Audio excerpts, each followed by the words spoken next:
brothers and sisters of Burkina Faso, and to all free souls across the African continent. Today I speak to you not as a politician, but as a soldier of the people, as a son of this land, a land that has suffered, resisted, and now stands ready to soar. For too long Africa has been seen as a land that cannot fly. They told us we could not dream big. They told us we should only walk while others built wings of steel to reach the skies. But I tell you today, those days are over. Burkina Faso will fly, and not just fly. We will conquer the skies with pride, with honor, and with the spirit of a free people. We are going to build the most beautiful airline in the world. It will be born from our hands, from our soil, from our hearts. Its name will be TITANIC SKIES, a symbol of our unbreakable courage and limitless ambition. These planes will not carry the symbols of foreign empires. They will carry the flag of Burkina Faso. They will carry our dreams across oceans and continents. When you see TITANIC SKIES in the air, you will see the spirit of Thomas Sankara. You will see the courage of our ancestors who refused to bow. You will see Africa standing tall, proud, and unafraid. They said we could not build tractors. We built them. They said we could not stand without their aid. We stood taller than ever. Now they will say we cannot build an airline. And once again, we will prove them wrong. This is not just about airplanes. This is about dignity. This is about showing the world that Africa does not need permission to dream. We will not wait for others to lift us. We will lift ourselves.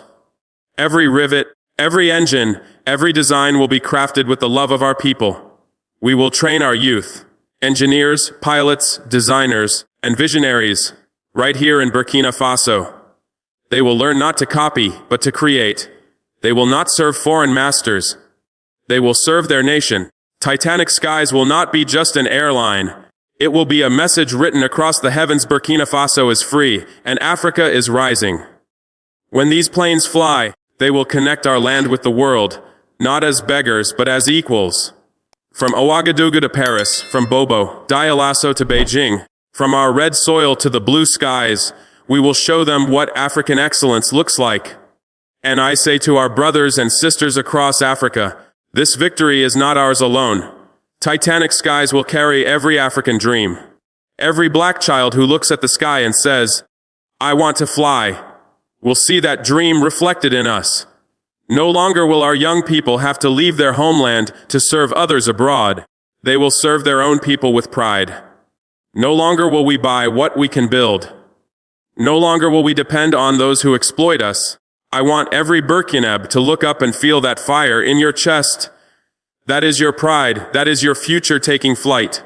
Yes, they will try to stop us. They will threaten. They will lie. They will try to divide us.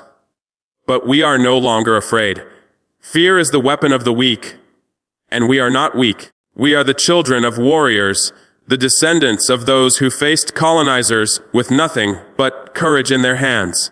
We are the generation that will bring Africa back to herself.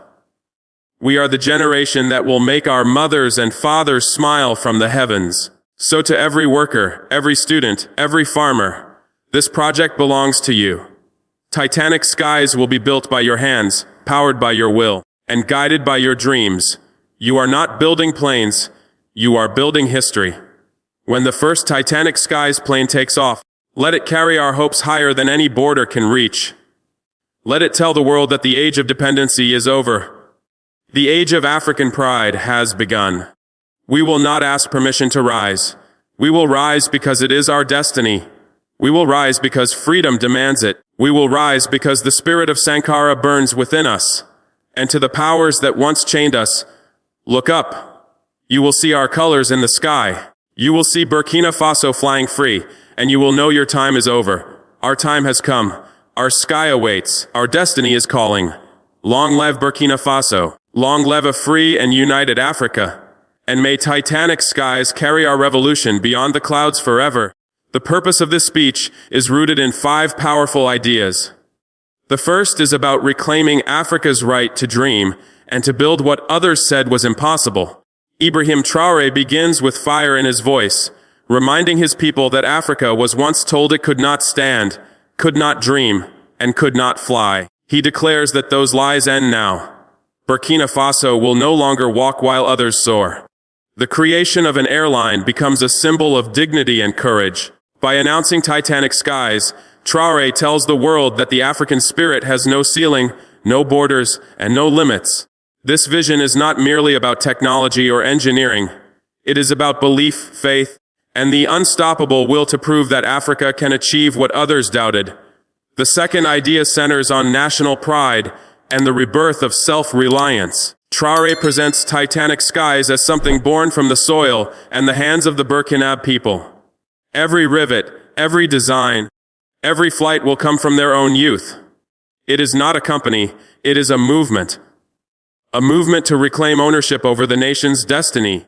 By training pilots, engineers, and designers within Burkina Faso, Traore plants the seed of independence in every young heart. The dream is to erase dependency and awaken a generation that does not copy the West but creates for Africa.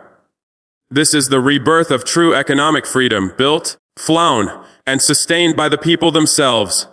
The third idea is a declaration of defiance against colonial mentality and foreign domination. Traore makes it clear that Titanic Skies is not only about aviation, but about breaking the mental and economic chains that still bind African nations. He reminds the world that Burkina Faso no longer asks for permission to dream and rejects the notion that progress must come from abroad. He calls out those who try to control, divide, or intimidate Africa and warns them that their time is over. A new era has begun. One where Africans are no longer passengers in their own destiny, but pilots steering their future with confidence and courage. The fourth idea is unity, national and continental. Traore's words rise beyond the borders of Burkina Faso to embrace every African nation. Titanic Skies will not only carry passengers, it will carry the dreams of a continent. It will be a flying flag of African pride, connecting nations through shared struggle and shared triumph. He calls upon all Africans, workers, farmers, students, to see themselves in this vision and to understand that the rise of Burkina Faso is the rise of Africa. The project becomes more than national, it becomes continental, a symbol of solidarity. One people, one destiny, one sky. The fifth and final idea captures the spiritual and revolutionary essence of freedom. Traore ends with passion, declaring that fear belongs to the past and the age of weakness is over. The time of courage has begun. Titanic Skies becomes the messenger of Africa's rebirth, proof that the spirit of Sankara lives on. His words echo like prophecy, declaring that when these planes rise into the heavens, they will announce not just the end of dependency, but the beginning of destiny. This is more than a project of steel and flight. It is the resurrection of faith in Africa's own power. Traore's voice becomes a roar of history, proclaiming that the sky belongs to the free, and Burkina Faso will lead the way.